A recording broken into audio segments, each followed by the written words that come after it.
Hello, my good friends and my fellow astrology lovers. Today, I am doing one of my usual Monday lives. Let's wait a little bit for some people to join us. Oops, too dark, too far. Okay.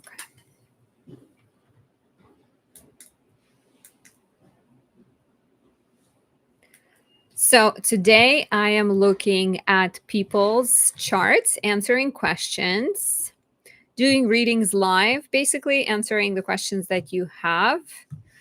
Before I start, just a few announcements, right? I am a traditional Western astrologer. I work with tropical zodiac and whole sign house system. I do readings. So if you ever want to book a personal reading, you can do so on my website, anastasiadoesastrology.com. On there, there's a variety of options, a couple of durations for different people. I am also a teaching astrologer. I am currently teaching a natal astrology course, and next year in March, I will teach a transit predictive astrology course. It's mostly focused on transits. We're also going to look at the annual perfections and 12 years of life equaling 12 cycles, as well as solar returns, but mainly transits to learn forecasting and mapping your future.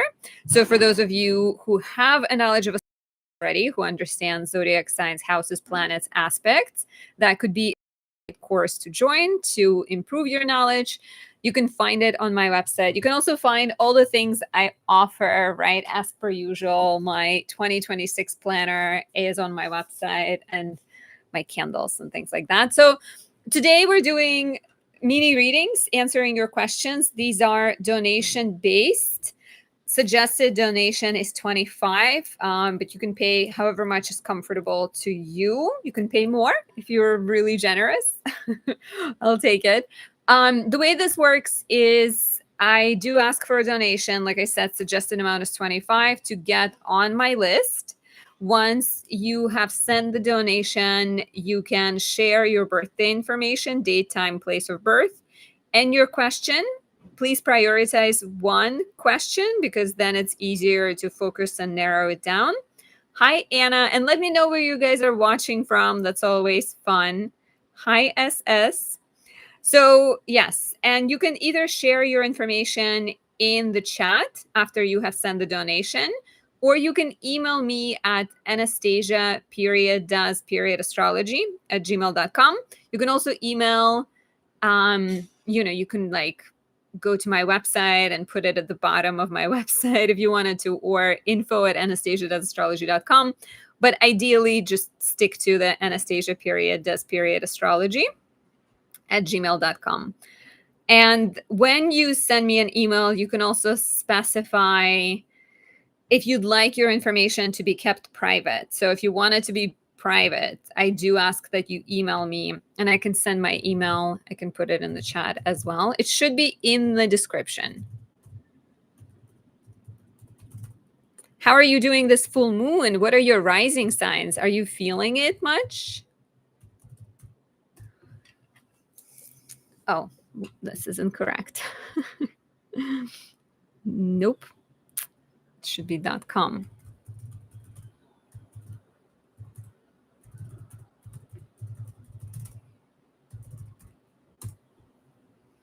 Hi, Julia. How is your... Why do I keep mistyping my own email? Are you feeling so the full moon is happening in your house of relationships. How is that going? Anything happening in relationships?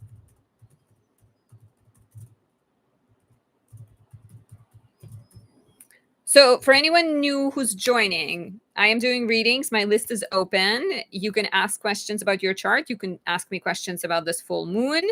In order to get on the list, I ask for a donation. Suggested amount is $25, but it is based on how much you can afford, your financial situations, things like that. If you want to pay me more, I will be only excited. But once you do, you are on my list, then you can send me your information and your question. If those are more general questions, you can just ask them in the chat as well. Okay, we have Anna watching from UK. It must be what, like 10 in the evening in the UK?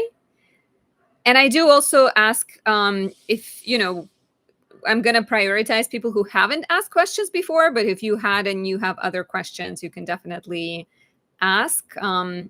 Again, suggested donation is 25 and the list is presently open. Okay, so SS is asking, oh, also for the donation, I do really ask that you use the links that I have provided in the pinned comment and in the description instead of sending the donation through YouTube, because when it's sent through YouTube, it goes through YouTube, it gets taxed, it gets sort of, you know, like it does this very much so. So please use the links that are in the description. Okay, so SS is saying my Venus is in the 10th in Aries. What will it give me? Venus in the 10th in Aries will suggest that you are seeking a career that you can enjoy, that is maybe focused on like helping women. It could be a sign of being like a business owner in a female driven, beauty driven career. It can also be like somebody who fights for women's rights. Usually with Venus, there's a strong desire to take pleasure in the career as well as focus on women and beauty. But Aries gives you this like masculine spin to it. Yeah. Okay, brother sci-fi from Hampton, Georgia. Julia, yes, Virgo Sun, Libra rising, same Sun and rising as me. How fun. Hi, Balaji. Oh, and bye, Balaji. Okay, good to see you. Good to hear from you. Julia says, I just love that we're both Virgos and Libras. Yeah, yeah, me too. It's fun. I feel like I feel like there's not just one thing happening in the house of relationships right now. There are like two potentially really big things happening. So and Julia, so as you're saying you're feeling things happening in the relationship sector, have you tracked it back to the solar eclipse we had in March?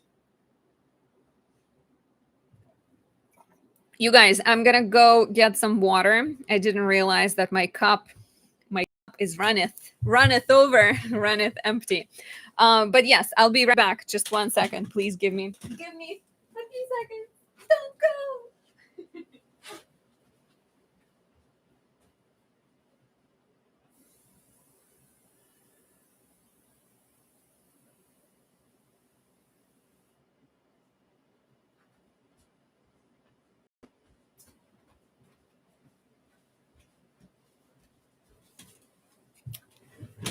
Okay. So Julia says I have tracked it back. So are you seeing patterns then? Because I am.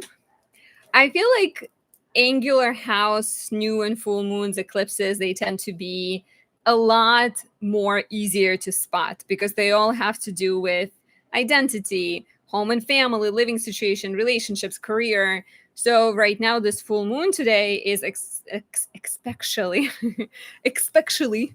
especially important for Libras, Aries, Cancer, Capricorn. So if we have any in the room, you guys are more likely to feel it sort of with an oomph. Hi, Mike. Thank you for calling me lovely. Always a pleasure. So again, the list is open presently. If you'd like a reading, I ask for a donation. Suggested amount is 25, but it is up to how, financially happy you're feeling and things like that. And once you send the donation, you can share your birthday, time, and place either in the comment section in the chat or email me at anastasia.astrology@gmail.com with your information and mentioning if you want it to be private, definitely put that in the email. So Mike says, by the way, what is up with today? I have been feeling super sensitive and sort of frustrated. Cancer, Sun, Moon, Libra rising. Libra risings. Woo. Well, Mike, you're a Cancer, Sun, and Moon. So, like, I guess today you're feeling extra sensitive. So today in the afternoon, we had Mercury enter Scorpio.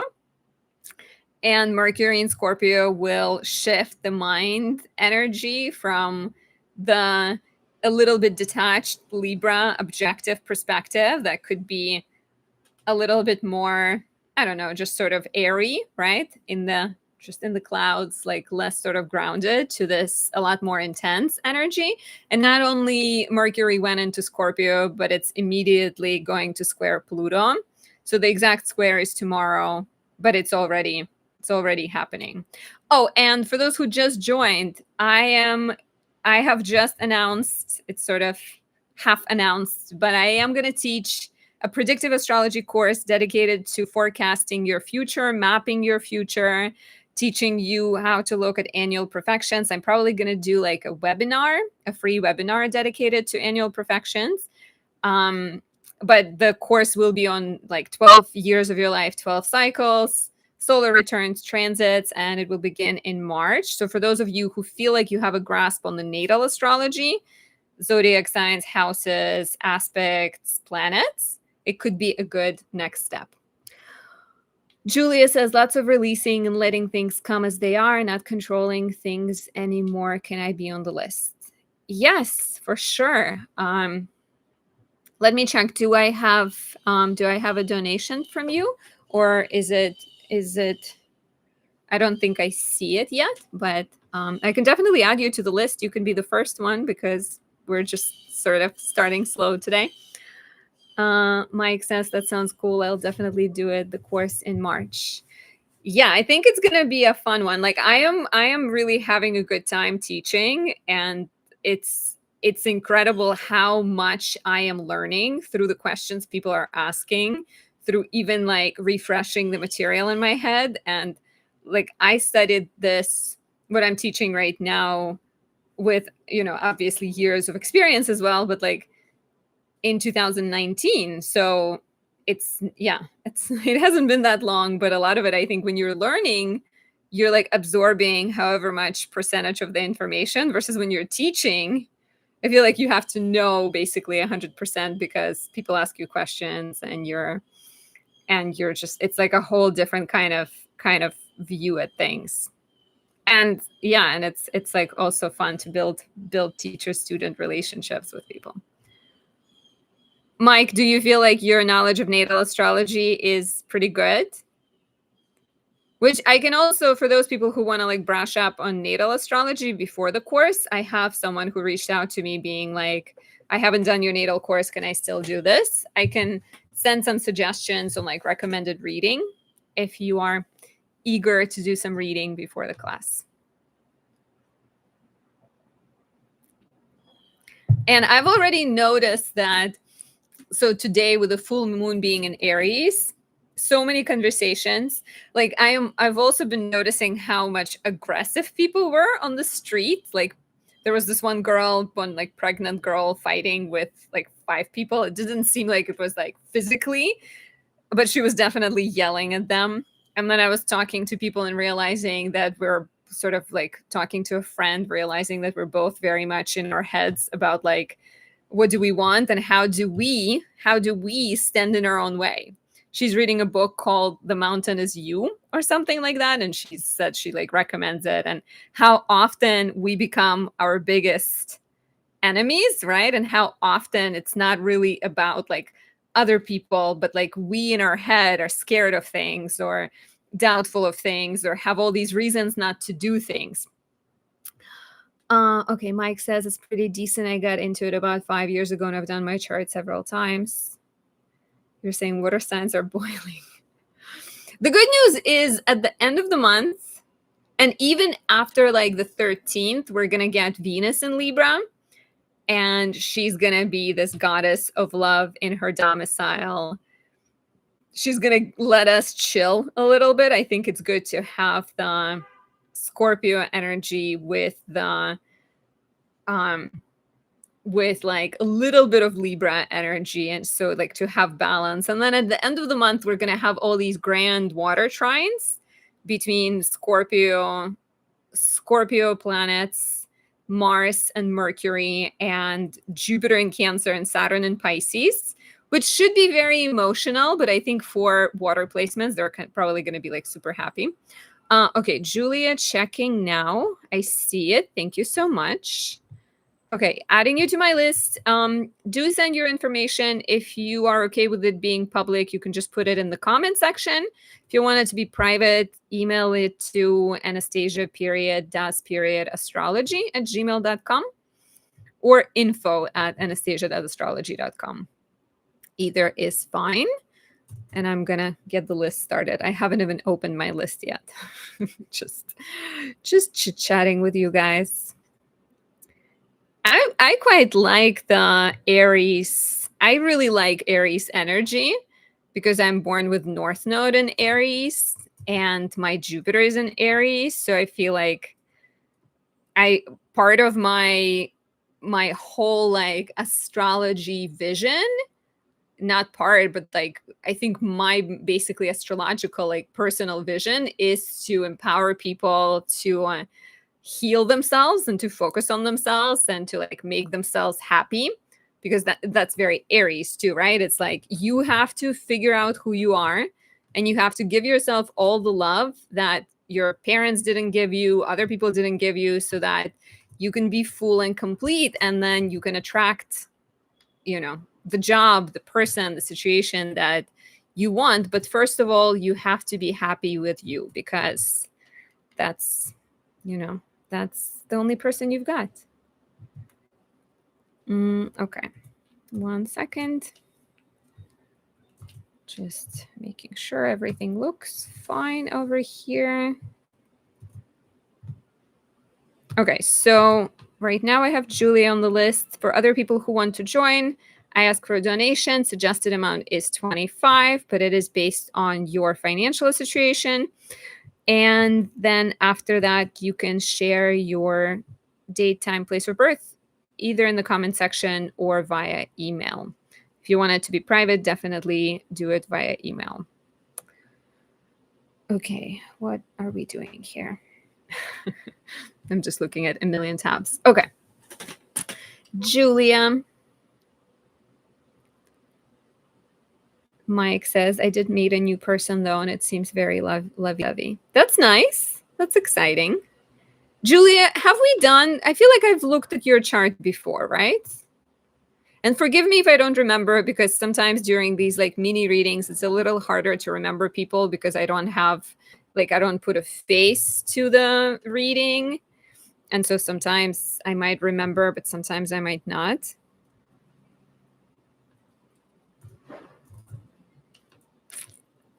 But I feel like we have. Yes, I have. Okay. Yeah, and like I get it. I get the what you mentioned, Julia, with like releasing and letting things come as they are. It's a hard lesson for us Virgo people.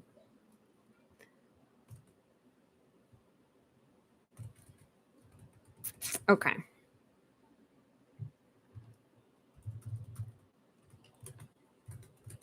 Putting your information in.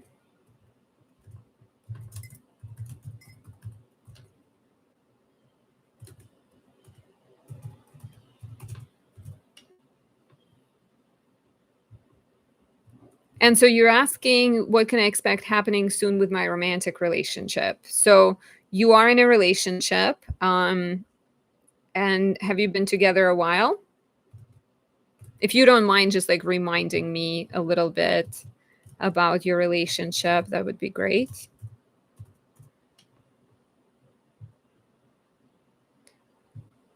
I feel like I'm definitely remembering some things, but again, I don't want to assume that I remember everything.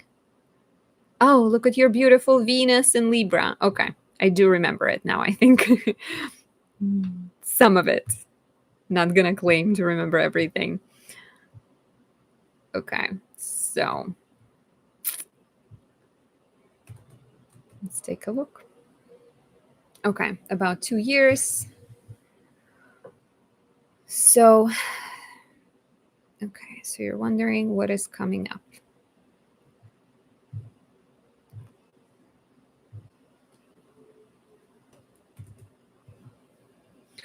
So Virgo, Sun, Aries, Moon, Libra rising, right?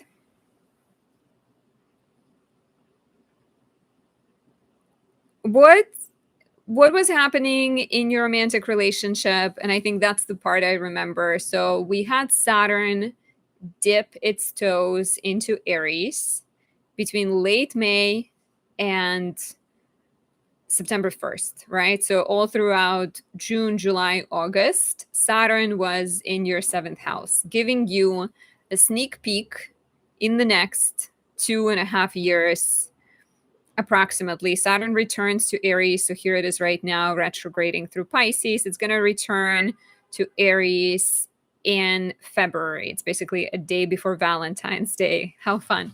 So February 13th, 2025, Saturn comes back. I'm going to shift my light a little bit here just so I can see my keyboard. 2020, yeah, February 13, 2026. It is going to return into Aries. And then it's going to stay until April 2028. So 2.5 years and like 2 months more. We've done 3 months already, right? And we have 2 more years and 2 months to go. So that is, it's important to see what actually started happening in relationships. And you can even look further back because Neptune went into your relationship house in late March. So look at like April, May, June, July, August. What are the themes that have gotten activated for you? Saturn here can mean a few things. So also, actually, let me back up. I feel like this month is important for relationships because look at what's happening right now. So there is this full moon in the house of relationships in a relative proximity to your natal moon.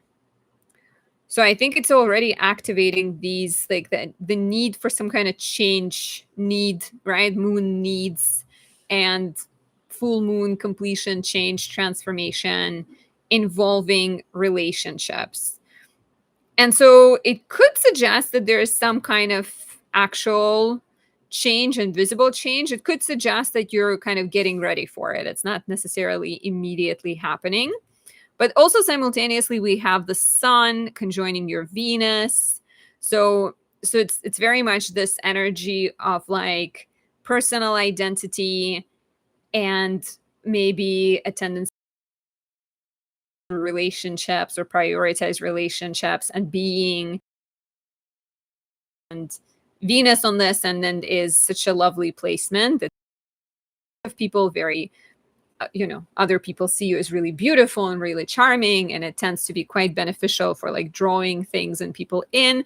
I did talk about your Venus Mars square where there could be a little bit of like tension between even you and your tendency to be just like really mellow and conflict avoidant on many levels, and like the square to Mars, and Mars rules your house of relationships, and then there's also like opposition to the moon.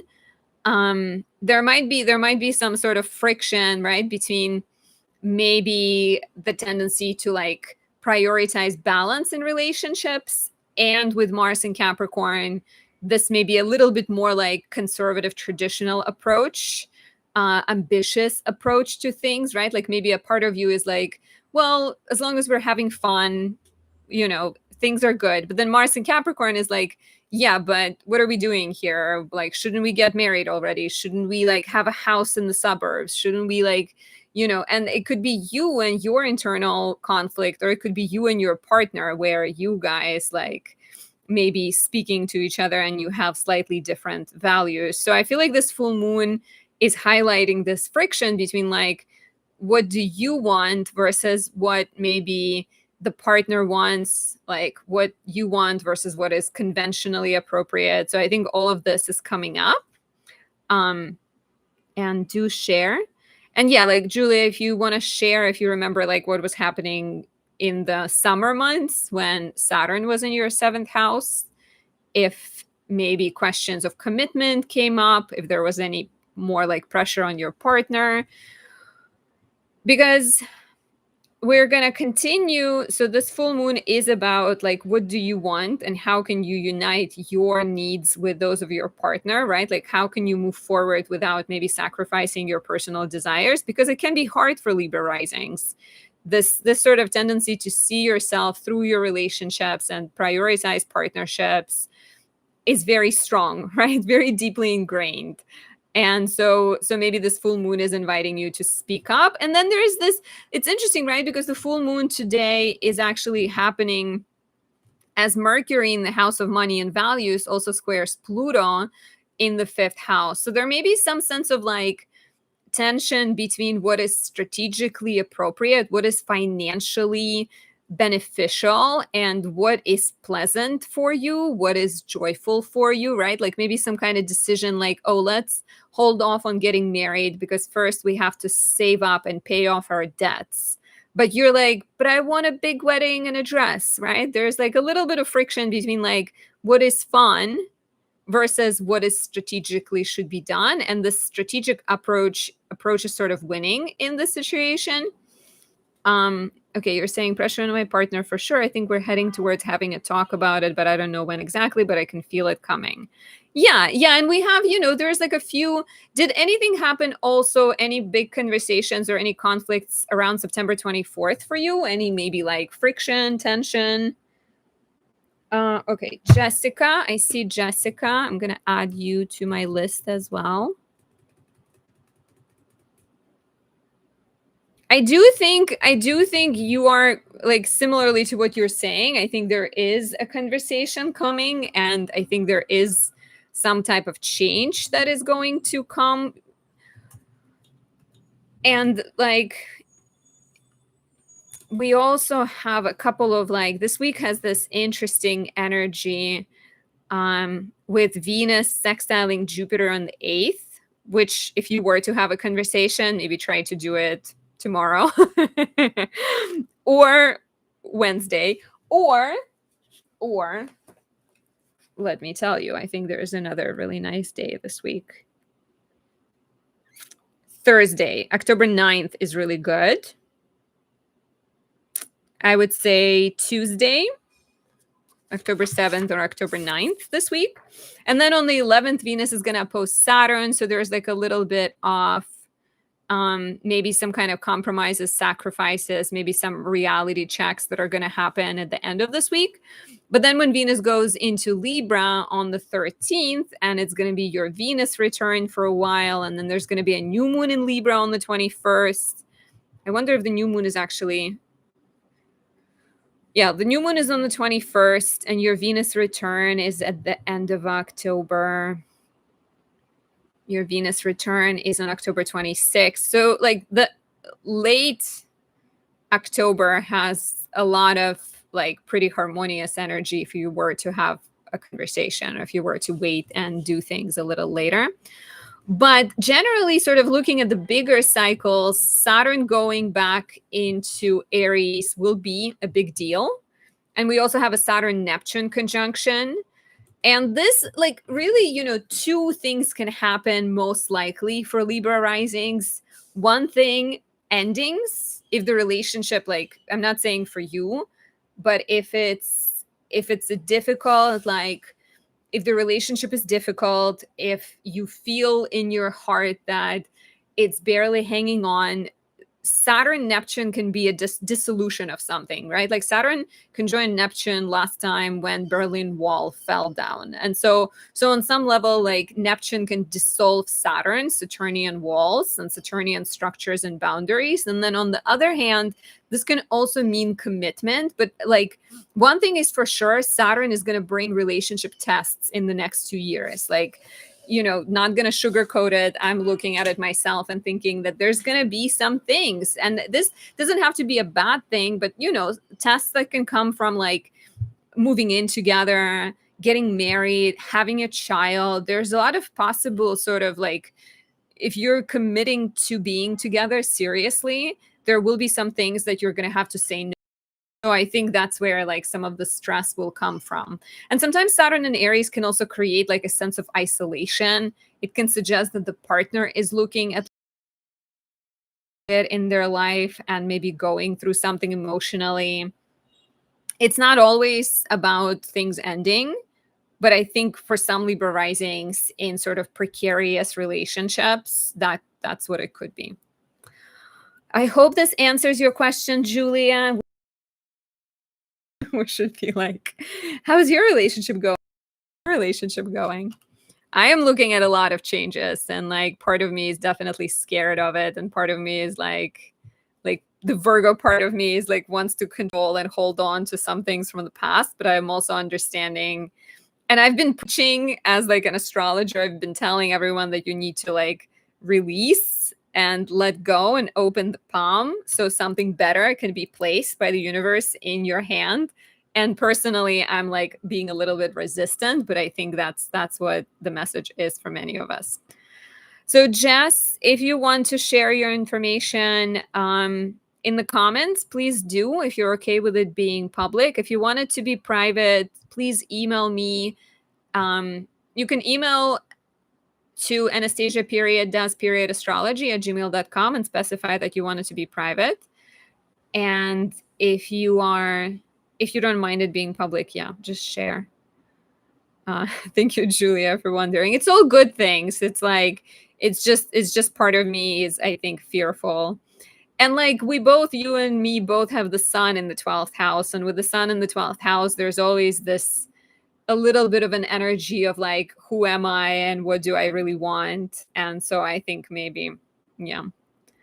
Well, I'm glad we're feeling similarly. You were saying I'm resistant to, but I feel the release is necessary.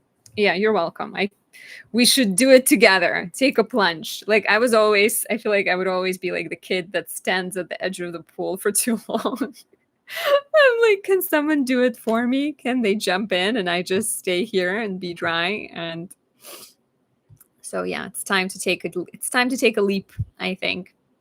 And we'll deal with Saturn as things arise.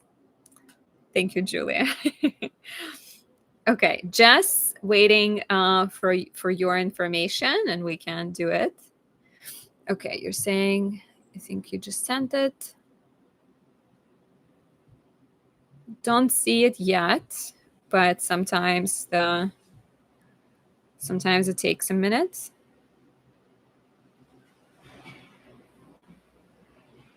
Did you send it to Anastasia astrology@gmail.com?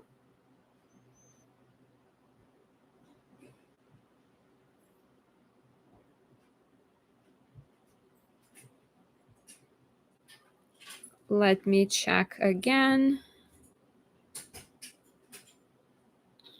Yeah, I'm not seeing it yet.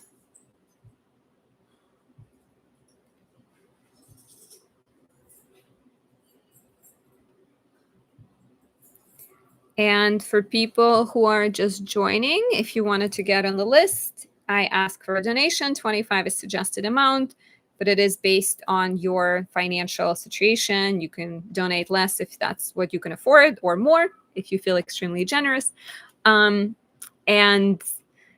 after you do that, I ask that you send your birthday information either in the comments section or via my email, Anastasia.astrology@gmail.com, and ask me a question. Ideally, one question, so it's easier to kind of keep track of what we're talking about and prioritize. Okay, Jess, I see your information. Look at that, another Virgo born in 86.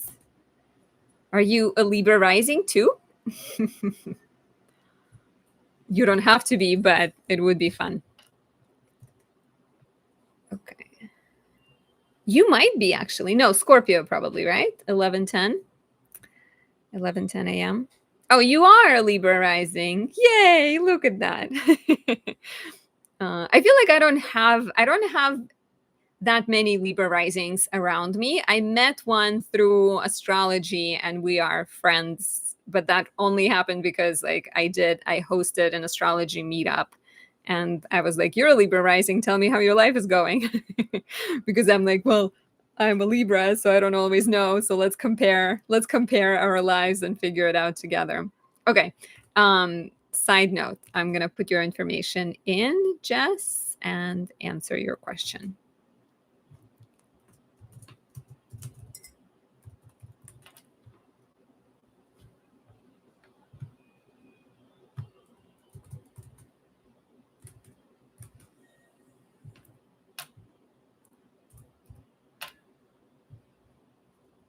Jess, are you feeling relationship questions be important today or the last couple of days with the full moon in Aries? Or I mean, your question is about work, so maybe it's a little bit less about relationships and more about work. Could be both.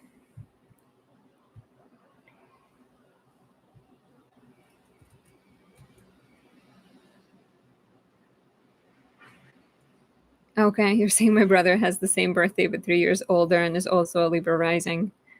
Yeah, in September or late August, Libra risings will be pretty much everyone born in like around like 10, 11 or 9 something as well, maybe.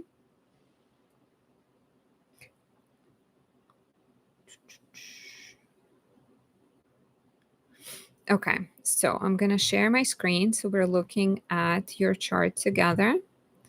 And for people who want my list, the list is still open. I ask for a donation. Suggested amount is 25. There are payment links in the description and in the pinned comment. I do ask that you please use those links. And after you send the donation, you get on my list, and then you need to send me your information and your question. Okay, Jess. So is this correct? Virgo Sun, Virgo Moon, Libra Rising. And also beautiful Venus on the ascendant. We have a lot of beautiful ladies here with us. Okay, Jess. I was laid off from my corporate job of 5 years in March and started my own business. If my chart supports this move, or should I look for a real job? Okay. And you're saying I had a 3-year friendship end in July that had definitely run its course with an Aries, and then a summer fling from May to September 1st with a Pisces Sun, Aries rising. You had a Saturn in Aries summer fling pretty much the whole time Saturn was in your house of relationships. Was it a successful fling? Do you feel like it was very educational? Was it an educational fling? Okay, and so interesting because you and Julia have the same Venus and Mars, so kind of like similar relationship energy, similar maybe inner friction between like love is the most magical thing and everything, conflict is unnecessary, and but I also have my clear boundaries and desires and trajectory that I want to follow, and so a little bit of friction there. Hi, Odelia. I am doing well. How are you? Jess says, yeah, pretty much right on the dates. I did learn a lot about myself and how to advocate for my own needs, which is also a very Saturn and Aries theme. Okay, let's look at your career. So you are born with midheaven in the 11th. So in a chart, 10th house always indicates the person's career and what they might be known for. But midheaven is almost like, how do you get there? It represents like what helps you get to this career place. So with your 10th house being Cancer, you are someone, and it's kind of the case for all Libra risings because Libra risings have their career, work, and money houses be water houses. So there's a strong kind of like emotional awareness in career, nurturing energy, be that working in real estate, helping people, like, like being a social worker. I even have the friend that I mentioned who I met through an astrology meetup. She's a set designer. So she like kind of builds sets. She like nurtures the cast, I guess, through items. So there's always going to be this kind of like need to nurture people or ability to nurture people. So the ruler is the moon in Virgo. She's in the 12th house. So it could also be like nurturing people through working in private, like your job potentially can be very behind the scenes. And, the moon is conjunct Mercury and conjunct the sun. And you're also a balsamic moon person. You're born 16 hours before a new moon. So that often indicates like a little later in life. And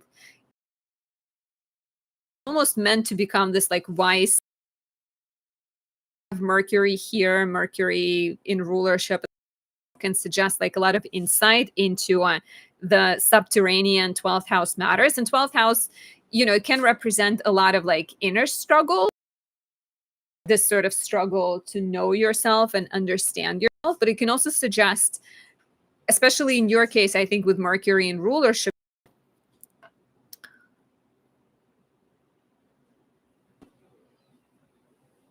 can you guys hear me? It's showing me that my internet is being unstable.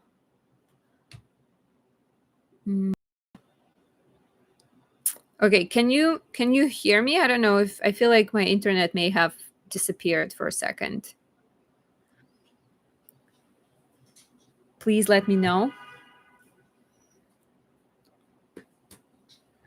But okay, Jess says extremely emotionally aware. LOL. I managed the corporate customer service team before taking on an experiential marketing role. Now I'm upcycling clothing and reselling vintage clothing online. Okay. Okay, you're saying it was a little laggy, but it's better now. Yeah, I don't know if it ever completely disconnected, but it did give me a message saying wait until we reconnect. So I wasn't sure if I like disappeared or not. So yeah, so I feel like the midheaven in the 11th is an interesting piece to it all because it suggests both your 11th house of like your network and your community and your 10th house of career, they're both ruled by planets in the 12th. So this strong indicator of like working alone, working with things in private, working with something that's like less visible. So maybe when you're saying you're like upcycling clothing and reselling vintage clothing online, you're sort of like doing a lot of like behind the scenes, seems like a lot of work, right? Probably to find these items.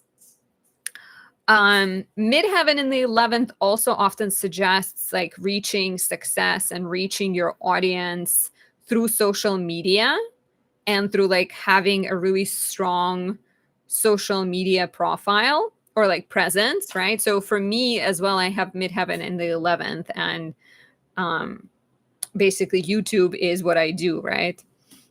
You're saying I'm a social butterfly, but also very much a hermit. Yeah, I see it. You've got Venus on the ascendant in rulership. She's your chart ruler. Libra on the ascendant. That will make you can probably do both. You can like turn it on and off. But Sun, Moon, Mercury in the 12th is also, it's like you recharge. You like need alone time. You maybe need your routines. You need to sort of perfect and clean and polish things even when it's in your mind, maybe not necessarily like physically, but there's a strong kind of energy of like needing alone time. So I think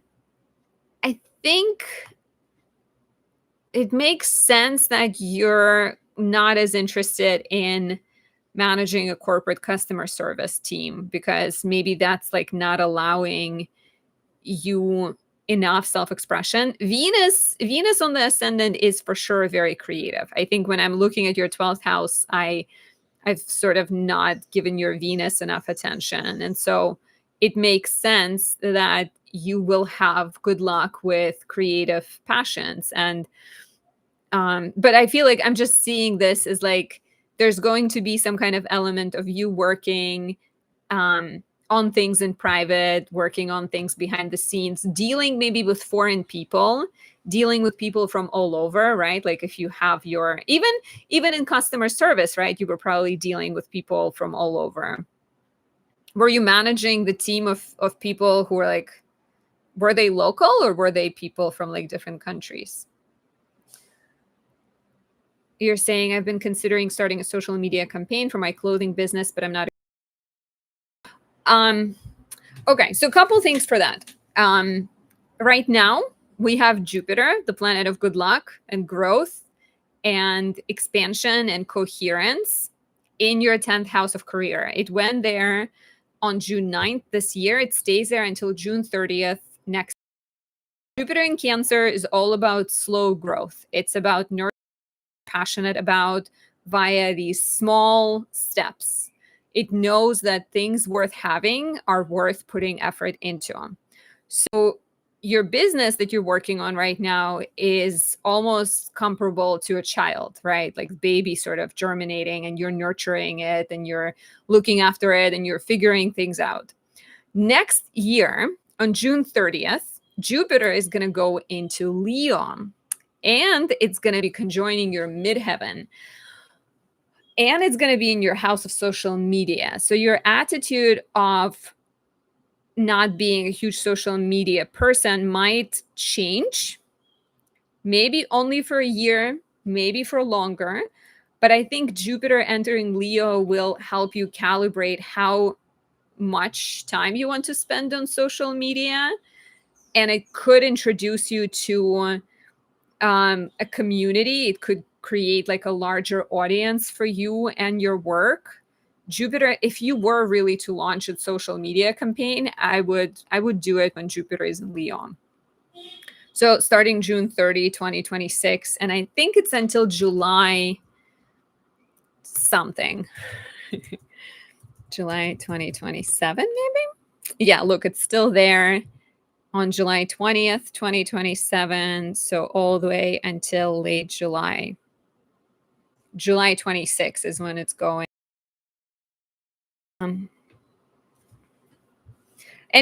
People who are watching is open. I can take a few more people in order to get on the donation. And then once you send the donation, please use the links in the description and in the pinned comment. Once you do that, you can send me your information and your question. Okay. Jess says, I was managing a remote team who's scattered around the whole state. Yeah. You're meant to with all these planets in the 12th house. The moon rules your house of career. The sun rules your house of friendships. Can also suggest that you probably have friends in a lot of different parts of the world, potentially. Mercury rules your house of foreign lands and education in your 12th house. So yeah, like it kind of captures 4 houses in your chart. You're saying it's very much still in the incubator phase, but starting to gain steam. I think with, I really think with Jupiter in the 10th house right now, it's probably the right move, because Jupiter is kind of encouraging you to follow your dreams and, again, to be patient with how much time things are going to take, and, be patient with yourself as well. And yeah, like take your time. And maybe when Jupiter actually conjoins your midheaven, which may be in August next year. Yeah, definitely like early August next year, I think. Maybe even late July.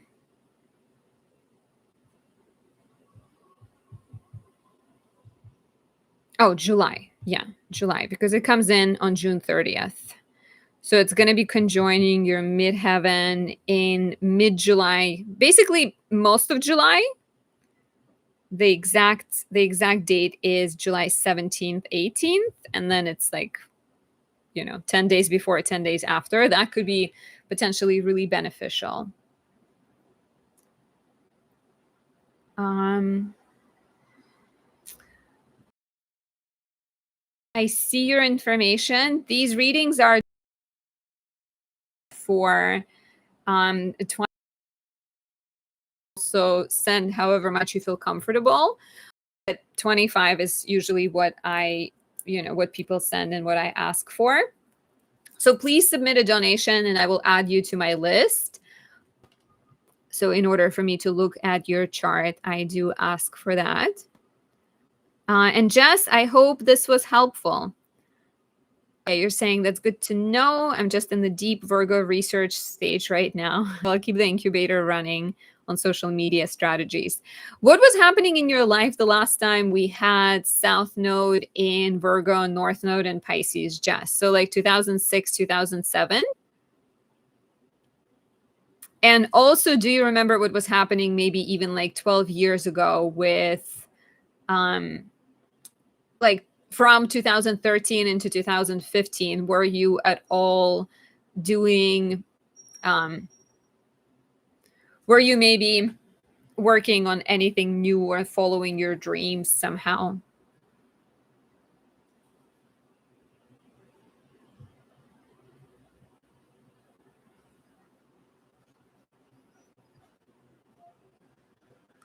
So for people who are watching, my list is currently open. If we don't, if we don't get anybody new in the next few minutes, I am going to wrap up. So do let me know if you're interested. Please send the donation via the link in the description or pinned comment. And then once you do, suggested amount is 25 as mentioned. Once you do, I will be able to pull up your chart. And I guess at that point, I'll need your information and your question.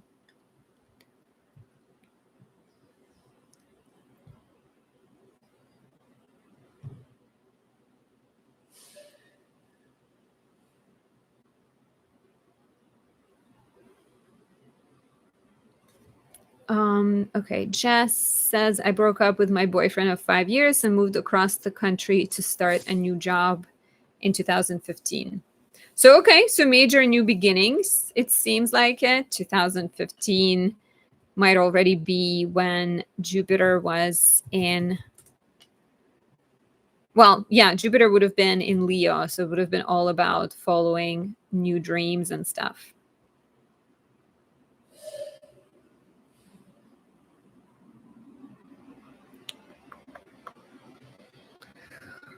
And what about 2006, 2007? Do you remember anything about that period?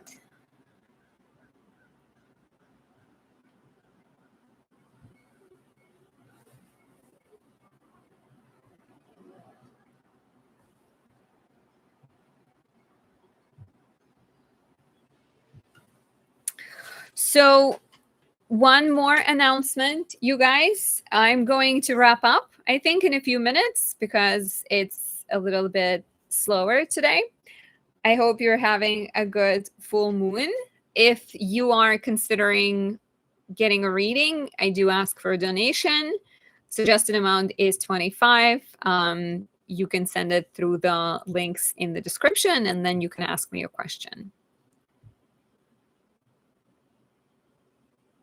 Okay, just saying 2006, 2007, you got your first big promotion at work.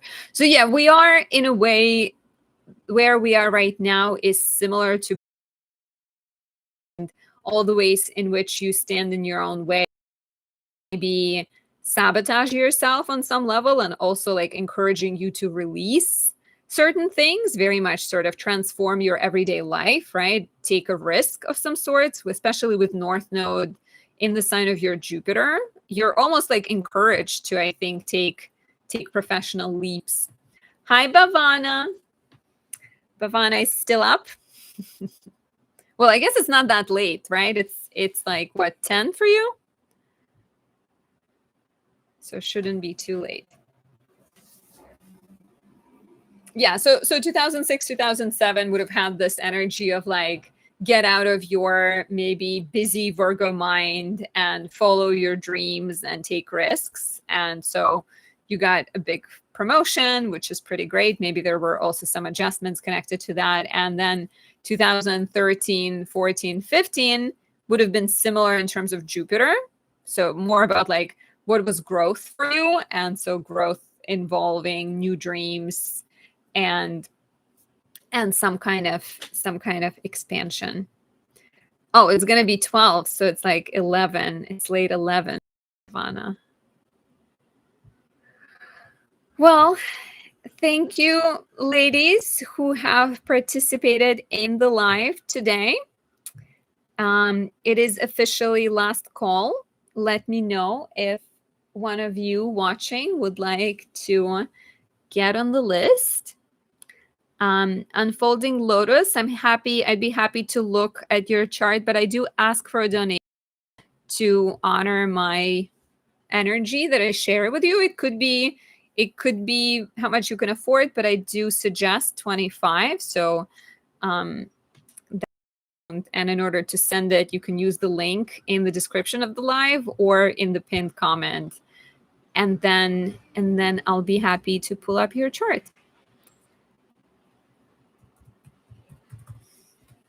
On this lovely full moon day. Jess says, I switched from a retail management to a pastry chef position in 2013. So a big job change around that time.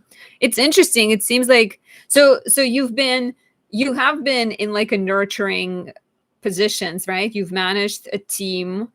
Like you've managed a team of, what did you say? It was like customer service team. So that's very nurturing. You worked in a pastry job, which is also very much like cancer connected to food, feeding people, nurturing people, right? And like even what you do now with sort of upselling things and dealing with vintage clothing, you're kind of like you're using your Venusian energy and ability to find and see beauty. Venus in Libra, I think, is so good at like noticing the beauty in life and the goodness in life. And so yeah, so like finding yourself, like you're kind of nurturing, you're nurturing clothes, right? And you're nurturing people through clothes. Katrina, Unfolding Lotus, are you Katrina?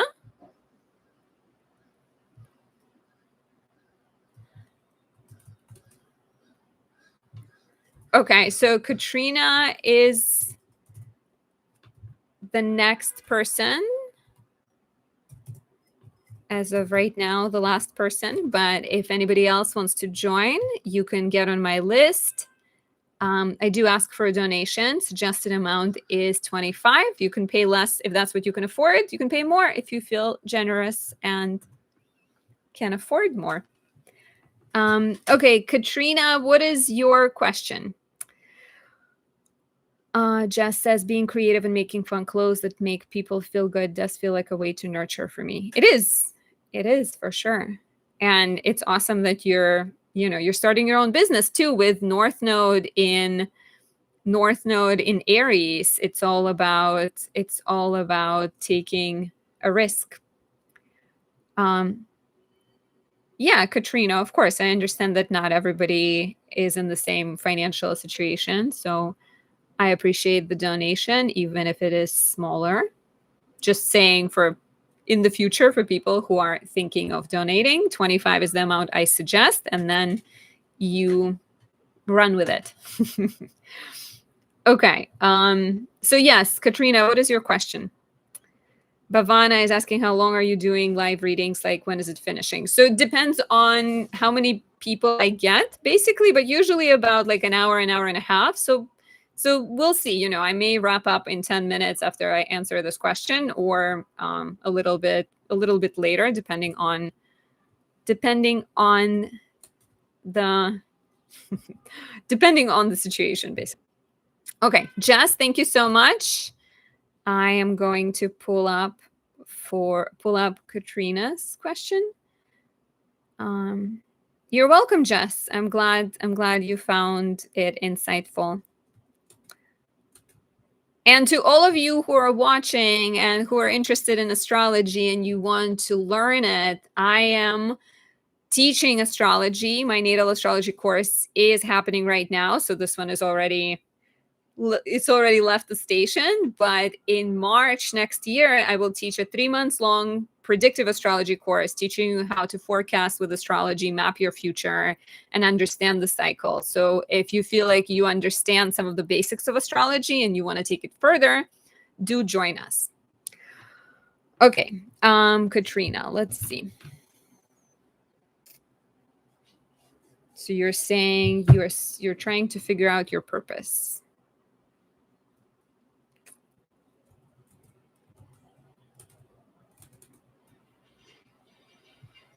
Just give me a minute to put your info in.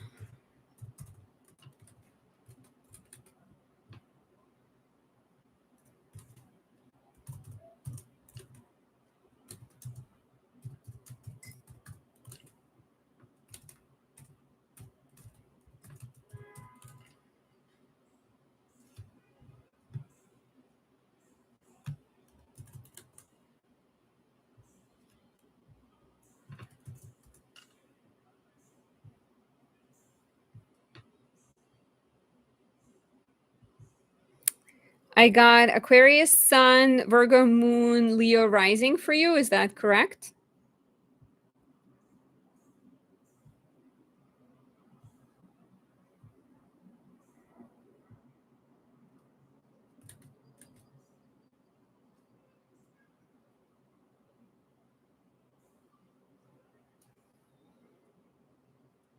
Okay, so let's take a look at your purpose.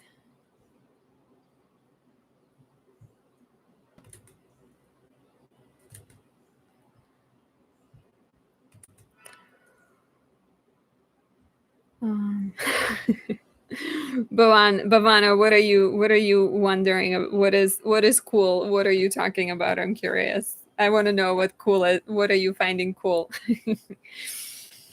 Okay, so Katrina, just do let me know if your information is correct, to confirm that I'm looking at the right chart. So we have Aquarius Sun, Virgo Moon, Leo Rising. Okay, so in order, oh, Bhavana, Aqua Sun and Rising Leo. Yeah, a lot of things similar to your chart, right? Not in terms of like, well, big three on some level. Yeah, yeah. Katrina, 10 degrees, Leo rising indeed. Okay, so as an Aquarius sun, Mercury and Mars, your chart is ruled by an Aquarius sun. And you actually have this lovely Jupiter in the first house, right? Jupiter in the first house tends to create lucky, generous, at least more lucky people. It's not always like automatically just like crazy good luck, but like lucky, spiritually oriented people, people who are interested in guiding others. And you have this kind of both generous, warm energy to you with Jupiter and Leo. Jupiter and Leo people tend to have this sort of strong understanding of their own special purpose in life, and they can really empower their special purpose in life. I think people with Jupiter and Leo tend to be really, really great cheerleaders of other people, right? Like I know someone born with Jupiter and Leo, probably 12 years older than you. She's just always, she's like, this is amazing, this is great. And like, I don't, it's very sincere. It's because she really sort of sees the generosity in others and can empower other people. So I think tapping into this like warmth and this ability to encourage other people and guide other people could be part of your karmic purpose.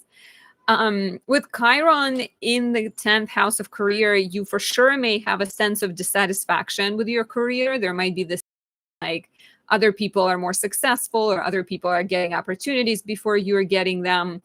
But it might only be, I think the lesson here is like worry less about what people think of you, which you shouldn't as an Aquarius sun anyways.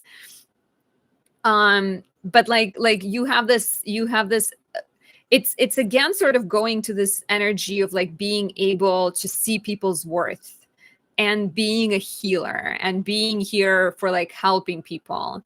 You've got South Node in Pisces, North Node in Virgo. So part of your purpose also I think lies in like um learning rituals and learning structure in life, because Pisces South Node tends to create people who are like extremely spiritual and soulful, but can be a little bit, maybe they can lack follow through. Maybe they can sort of, get lost in other people's and their worries. And so with your Saturn and the moon and North Node in Virgo, part of your like lesson is to, yeah, I think I may have said it, but it's like stick to itiveness, like finding something and sticking with it and like working on it. And again, you have North Node, which is the angle of like hunger and what you really are meant to do. It is about like it's conjunct the moon. So that also reads to me as like you're in this world to help nurture people, but also by nurturing your own emotions, by like taking care of yourself and maybe then sharing your knowledge with other people, because like you have this grand earth trine between Chiron in Taurus, which is the healer professionally, Venus in the sixth, this ability to be really practical and good in maintaining things, and maybe, quite ambitious, and then your planets in the second house, which Saturn in the second can suggest this, financial maybe obstacles and difficulties early in life, but it tends to get better as you get older. Saturn in the moon is also emotionally difficult. Like, your parents don't look like the most emotionally warm people through your chart. They look like maybe the father was this intellectual, someone who maybe is like assertive, aggressive, I don't know, military type person, like military engineer or a scientist. And the mother could have been really critical. So it's like, I feel like your life purpose to me reads as like, you're meant to give yourself the love that you haven't received from maybe your harsh parents, and then you're meant to offer it to other people. Okay, you're saying that's true. You have a crazy sense of integrity. Hi, Janet. Good evening. Good day. Good evening. Okay, Jupiter rules my fifth house. My purpose always felt like my children and children in general. That could be, for sure. You're saying huge part of my life has been learning emotional intelligence. Yeah, and like, naturally enough, you do not have a ton of water in your chart, and so dealing with feelings could be hard. It could be hard for you to feel your own feelings, and like, there could be a tendency to overthink them, right? And over intellectualize them with the Aquarius and Virgo energy. So like, watery situations, watery people, emotional, sort of allowing yourself to feel and cry, and even like being near water can be very healing and soothing. Oh, wow. Okay. You're saying very accurate biological. Aquarius sun is a difficult children. Like, if you have an Aquarius sun, it is gonna be really like the father characters. It's like rare for a person to have a really good relationship with their dad. It depends, of course, on other placements, other, it could be alleviated by a lot of things, but generally the sun is in its detriment in Aquarius, and so the father often ends up, sometimes through the fault of through no fault of their own, maybe they passed away. There's often a difficulty with the father. You're welcome, Katrina. Yeah, I hope.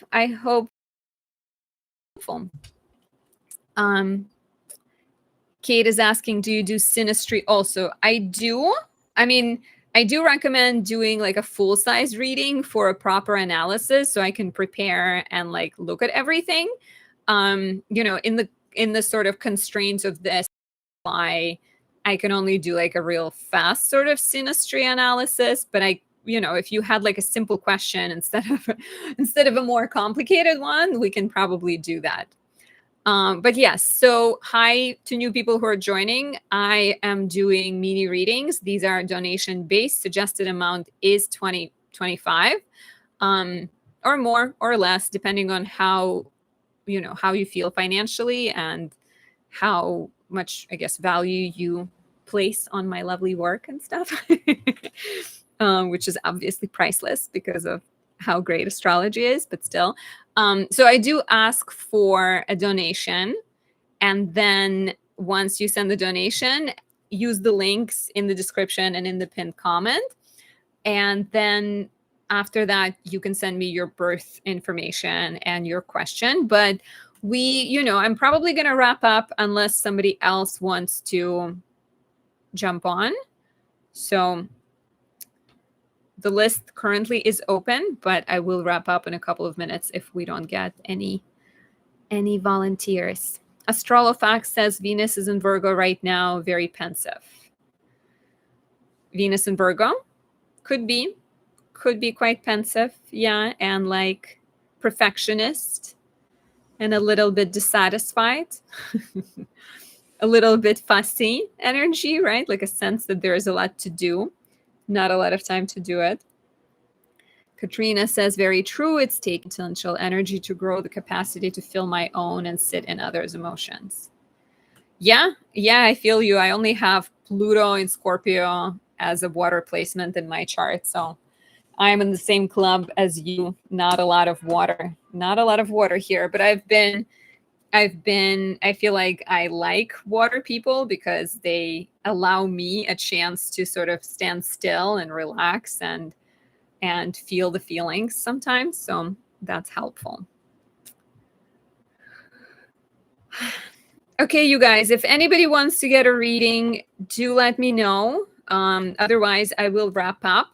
I am teaching. If you wanted to study with me, I do readings. You can book a full-size reading at anastasiadoesastrology.com. Pick up my beautiful 2026 planner. It is full of insight, and you can find it on my website. Everything is at anastasiadoesastrology.com. Oh, Kate is asking for synastry. Okay, Kate, I'm definitely gonna, I think I can be live until like for another 20 minutes or so, and then I'm definitely gonna wrap up, but I can definitely take another person or two, I think. Astrolofax says, I just need a short tidbit. I have a Mars on the 7th, 8th house cusp. So I don't really work with cusps because I work in a whole sign house system. So in there, it's going to be like either in one place or the other. But you're saying, so what does it mean? What 7th, 8th house cusp, 29 degrees Sagittarius? What is your rising sign?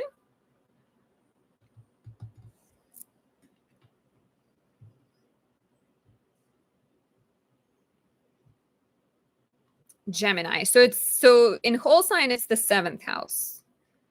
Mars in the 7th house suggests being attracted to really active partners, very sort of assertive. In Sagittarius, it's also maybe going to be someone who likes to travel. Like I have a Libra rising client with Mars in Sagittarius, and she's married to a military guy, and they're like moving around a lot. So very assertive Mars and Sagittarius travels, right?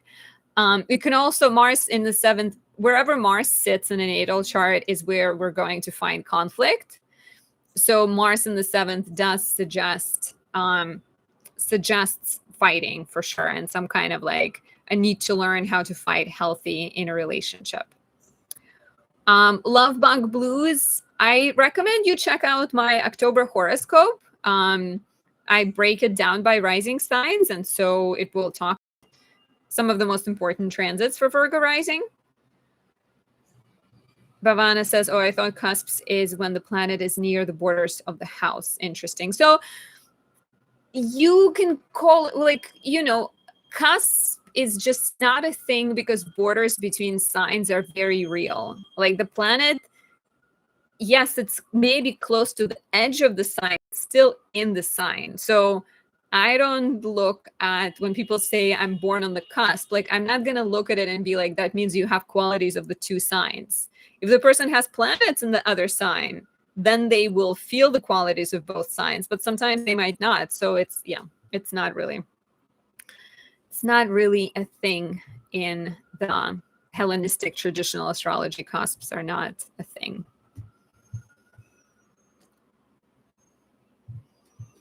Like I totally get it logically that if the planet is at the end of the sign, you can call it a cusp, but it's still in that sign. That's what I'm saying. Of course, you're welcome, Bhavana, and thank you always for your questions. Okay, so we're waiting for Kate, who had a synastry question. So Siddharth, the readings I'm doing today are donation-based. They are pay what you can. Suggested amount is $25. And I do ask for a donation. And please use the link in the description or the link in the pinned comment, because that is like the most, there are 3 options there. So hopefully it works for you guys. That is definitely the most convenient for me. So I do ask that you stick to those. But as of right now, I'm waiting. Kate said she was interested. So waiting for Kate. Otherwise, I'm probably going to wrap up in 15 minutes. So I'm going to say that the list is closed officially because I think Kate is going to go on the list. But if any of you who are watching right now wanted to be like, here I am ready to get on your list, I can take you. But otherwise, for everybody who's like just jumping on, I am about to wrap up in 15 minutes or so.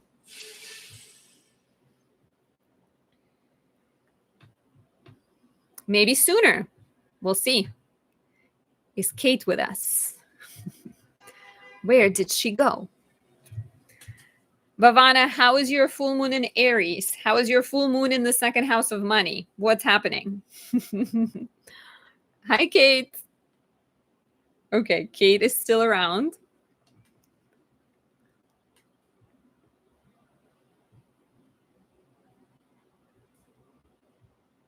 I haven't seen the donation from you yet, Kate. I don't know, maybe you're still figuring it out. I know people sometimes, like, there are 3 modes of payment, but they don't always work for everyone.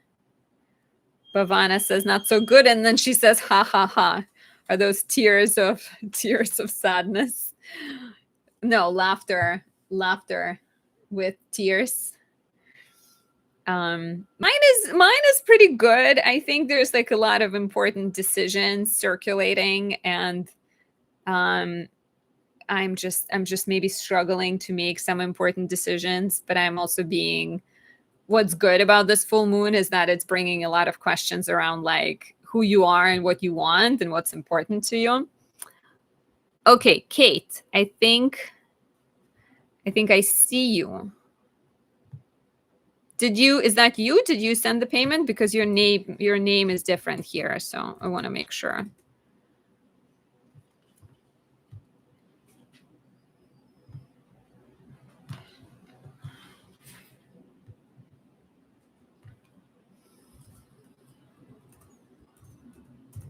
But yeah, for me the full moon is happening in the house of relationships, and there's very much a lot of focus on like relationships and the partner right now and what's happening between us, what's happening in his life. It's just very much about that presently. And also I just launched the second course, so I think it's a lot of things. Bhavana is saying I think it's going to be a sleepless night. Sorry, Bhavana, just a second. Kate is asking, how do I give you the chart? So you can put information in the chat if you don't mind it being public. If you want it to be private, I won't be able to share the charts then. I'll just tell you what I'm seeing on my end. You can email it and specify, like right in the beginning, say I want it to be private. In that case, email it to Anastasia.astrology@gmail.com. So basically my channel name with periods in between the words, or just share it in the chat section. Bhavana, how's my sleep? I don't know. I think it's better than like at the end of September when we had the Mars-Pluto square. Definitely, I think better than the eclipse period. But I still have weird dreams and I still feel like very sleepy. So I don't know. Thank you for wishing me good luck. I'm resistant to change a little bit, but I think as a Virgo, I can adapt to it, but I don't always feel super excited about it, which is crazy because my chart is such like heavy chart, immutable, adaptable signs. But I think being a Virgo makes me like less enthusiastic about it. But then whenever it happens, I'm like, oh, okay, life is perfectly fine right now with all these things changing. Okay, Kate, so are you emailing or what's happening? So Kate is our finishing act. For people who like my work and want to book a full-sized reading, visit Anastasia.astrology.com. There are a couple of options between like 30 minutes, 60 minutes, 90 minutes. You can get a reading. And there are also different reading options: relationship, predictive, natal. You can book a natal or express reading and specify that you want me to look at like your astrocartography, the best place in the world for you to move to. And even electional astrology, if you need help electing the best date for your wedding or starting your business or anything like that. Are you both born in 2002? Oh, no, you said 2000. I see. Jess says my sleep during the eclipse period was garbage, the worst for sure. And I have felt so drained the last few weeks. Yeah, it's not been great. I think a lot of people, I think I asked people on Instagram, like, what is your sleep like? Okay, Kate, what should I name him? Do you just want me to say Guy?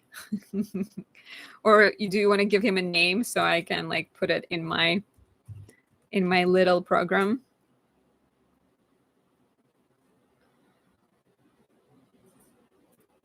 Just Guy. Okay, we'll call him Guy. Are you guys together, or you're sort of studying him at this point? Okay, August 16, 2000.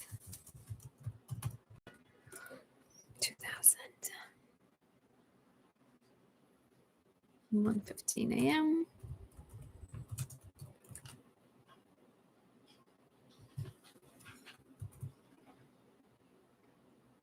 Oh wait, you got confused. So you are April 12th, 2002.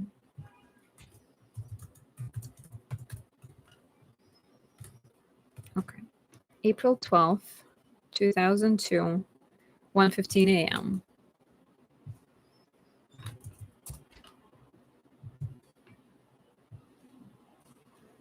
And what is your question too? You're saying you want to know, what do these MC aspects mean, or what is the relationship significance? Is it complicated? You're saying online talking for 2 years. Have you met yet? Thank you, Astrolofax, for saying love your channel, Anastasia. Thanks for knowing your stuff. Very impressed. Oh.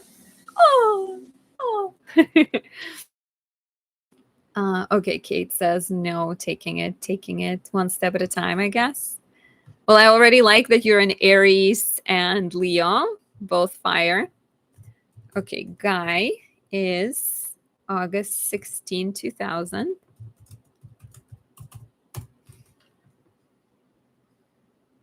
p.m. Budapest. I think Budapest it was like on my screensaver the other day. They were like, which European city was formed by two cities, Buda and Pest? And they were like, and I'm like, is this a real question? I feel like it's very obvious, right? Okay, Kate, for you, I have Aries Sun, Aries Moon, Capricorn Rising. And for the Guy, I have Leo Sun, Pisces Moon, Scorpio Rising. Please confirm if that is correct. And let's put your charts together and see what we can tell.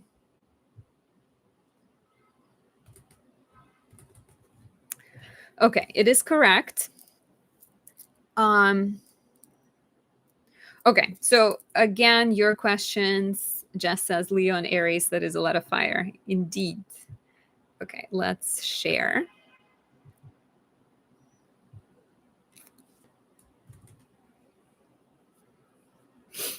So you want to know what these MC aspects mean, or what is the relationship significance? It is complicated. Okay. Okay, so your Aries and Aries definitely feeds each other. Like you being an Aries sun and moon, you are like this fire starter, right? Like in your chart, look at all of this cardinal energy. You're like not afraid to get things moving. You're likely someone who likes new beginnings, likes sort of, you're not afraid of friction.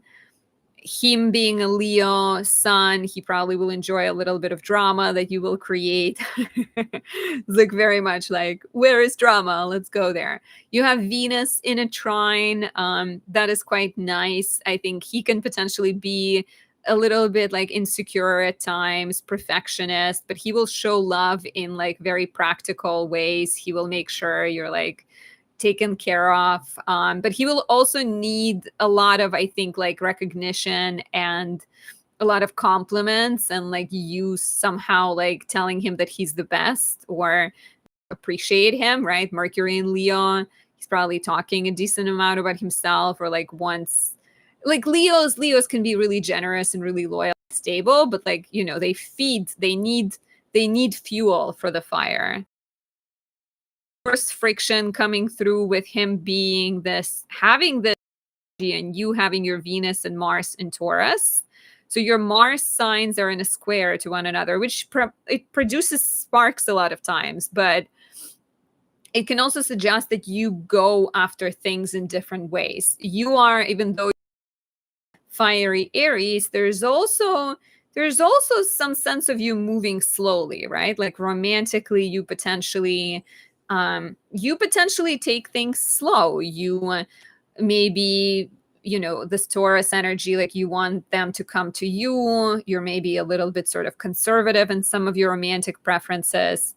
Venus is beautiful in Taurus. She's in her domicile. She's in her joy in your fifth house. So I think she's meant to help you bring like a really nice relationship to you. And even Jupiter being in Cancer, that is sort of a really lovely energy to have relationships, and you're going through your Jupiter return.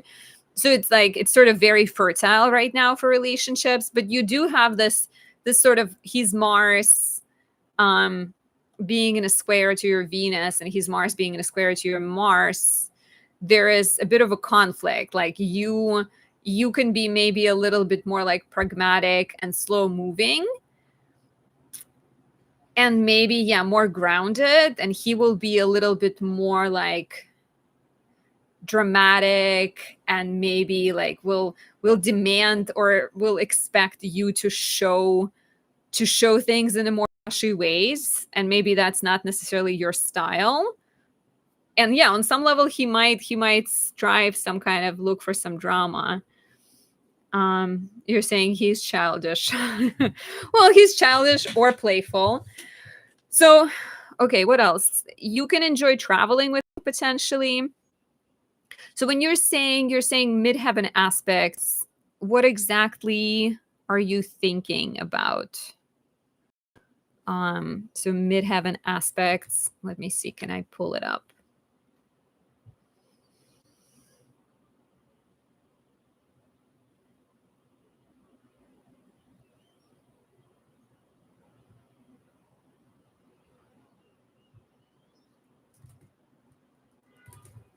So what is happening with your midheaven? So, okay, so your midheaven is in Scorpio, and it's trining his moon. That could be a sign that he can be nurturing to your career, and maybe even like helpful in terms of coming up with ideas. Your midheaven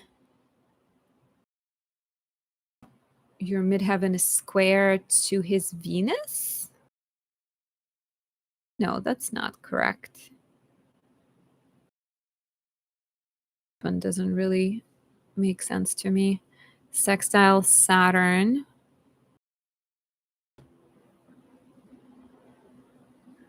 Okay, heaven trine the moon, and then his midheaven is trying your moon. I think there's like a suggestion that you both can be professionally inspirational to one another. And then it's his midheaven. Oh, okay. So his midheaven, there it is square. So his midheaven is trying your moon. So it's sort of like some kind of professional support. Square Venus. I feel like there's going to be things that you do very, and you will need to allow each other space to do things in your own way, right? Like if you prefer to move slow, you need time to get going, and then once you get going, you sort of don't you will like stick to the plan and follow the same path. He might be like, sort of, when he gets going, he like dances and like tells jokes, and he's like really playful, and you're like, all of this is unnecessary, let's just get things maybe done faster. So I think that's where maybe the friction lies between the two of you. Yeah, the ascendant to midheaven, I see it. Yeah, I think that's what I mentioned in terms of career. And I don't really work with Juno and Vertex that much, so I can't really tell you a lot about that. But I think, this is like very hard to read too many things. But I think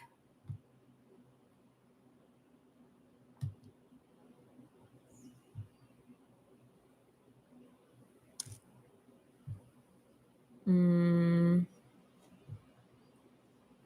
where is our original layout? I feel like, give me a second. I want to get back to, maybe this is it. Yeah. Okay. This is it.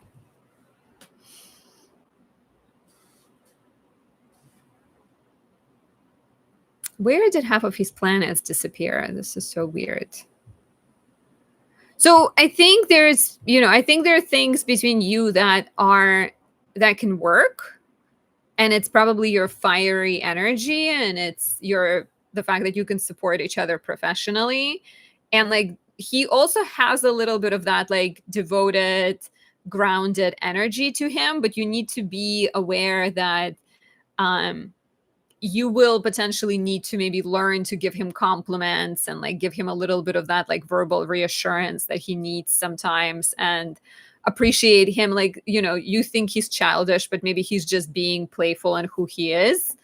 And he needs to also learn to respect that you sometimes will be maybe more traditional about certain things, maybe more pragmatic, right? Like you might value like sort of, yeah, like having money and having sort of more traditional things or more like security based things. And you both need to accept that, I think, about each other. So I hope this answers your question. I mean, his north node is in your 7th house, so it could be a pretty like, there could be some karmic undertones. Your Jupiter is in Cancer, so maybe on some level you're meant to teach him how to slow down and feel the feelings. Because with your Jupiter in Cancer, you're moving slowly at times can be almost like helpful for him to slow down and to process things instead of like rushing into them. And then you've got North Node in Gemini, which means you're learning to be more sort of, I guess, like structured. And you're also learning to understand yourself through relationships and through exploring different perspectives and welcoming people with various ideas. And he's got Jupiter on your North Node. So I think you both can teach each other a lot. And it could be a relationship that like brings a lot of growth, but there's definitely some friction. But I think most relationships have some kind of friction, and friction is necessary to create fire and sparks and promote growth. So thank you everyone who watched today. Thank you to people who have donated. This lighting situation is very, I should have just turned on the light behind me, but I didn't need to. So right now I'm kind of sitting in the dark. So thank you for watching, Kate. I hope this was helpful.